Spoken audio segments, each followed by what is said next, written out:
And I know you've probably gone through and gotten all of the lumps of coal and rotten potatoes that you're going to be handing out to the kids in your various stockings and neighborhoods this year, right, Brian? I've already spent a good deal of money, and Suzanne has spent a good deal of the money buying gifts for all the family members, so it's already being worked on. A good deal of the money. A good deal of the money buying the gifts. And when the kids came up to your house trick or treating, what did you give them? Did you give them stock advice? Did you run them off with a garden hose? Did you tell them to pull themselves up by their bootstraps and get a job? What were you giving out at Halloween when the kids came around last manor?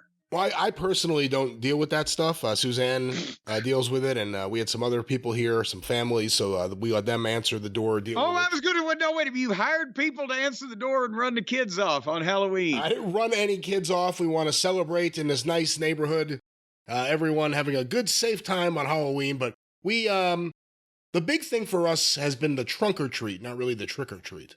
Trunk or treat? Trunk or treat. You put a trunk of treats on your porch and then let the kids just rummage through it? No, I guess it's the school organizes it, and various schools do this because we've had a few different schools for different kids do this. Instead of sending your kids out to strangers' houses, strangers who may be whacked out like you, hey, instead of that, you create a safe environment like the school parking lot. And all the parents park their cars so the back is facing the you're back into the spot, I guess. Whatever. No, I guess you park regular. You park regular. Listen, you park regular.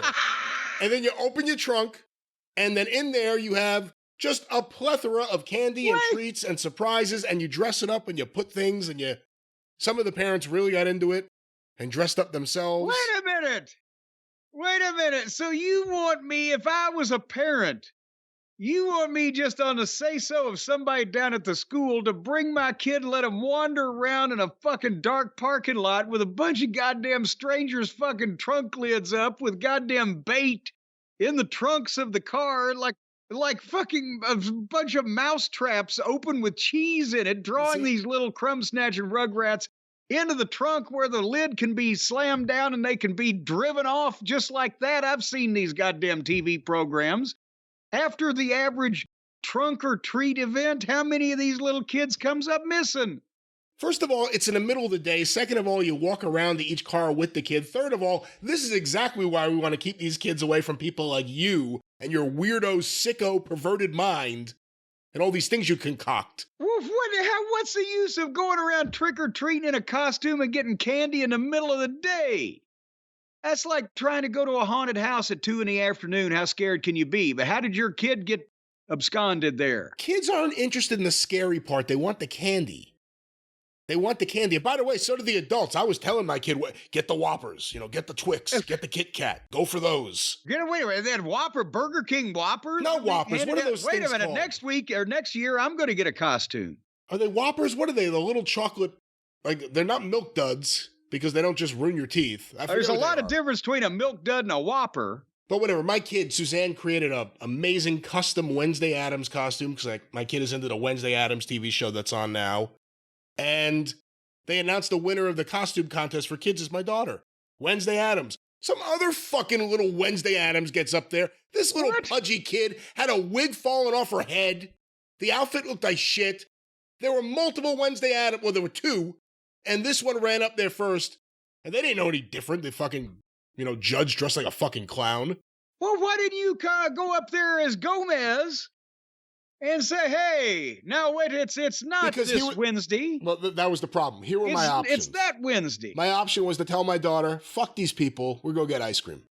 Or to go up there in front of all the parents and the kids and the townspeople and go up there and say, no, of the town. This kid's costume sucks. Just look at her and look at my kid. Custom made. A custom-made Wednesday Addams. Custom-made from head to toe. She looks great. This kid looks like Wednesday Addams, not that other kid. That's what you should have. You should have gone up there and said, "I demand a Wednesday off." They would have chased me out of there with pitchforks. No. Then you could have done the deal Wednesday. It's a Wednesday challenge, and I want to hear The goddamn amount of applause when I hold my hand over this Wednesday's head, and you could have let the people could have been the pickers of the winner there, and they could have, registered their approval or disapproval of the whole thing. Yeah, listen, things have gone from bad to worse. They're blowing the leaves next door. I'm just saying something now. No, here we I'm go saying now. something now because you're gonna hear it. You're gonna hear it. Everyone's gonna hear it. You're gonna hear it. You're gonna hear it. But trunk or treat in general hear it. is a good thing. I think it's a good thing to do, and it's a safe thing, and it's a fun thing, and there's lots of candy, and you get to pick it out with your kids covertly. Safe, fun thing. I wasn't about the candy when I threw most of the candy away because I only really ate Three Musketeers bars when I was a kid. But what?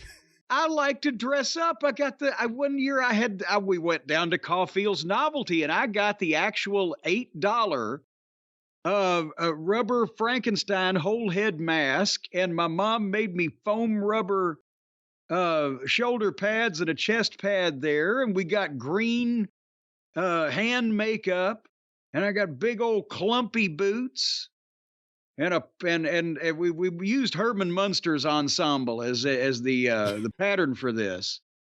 And I looked quite Frankenstein-y. I have a picture of myself here in the family archives. Can we put that on a t-shirt?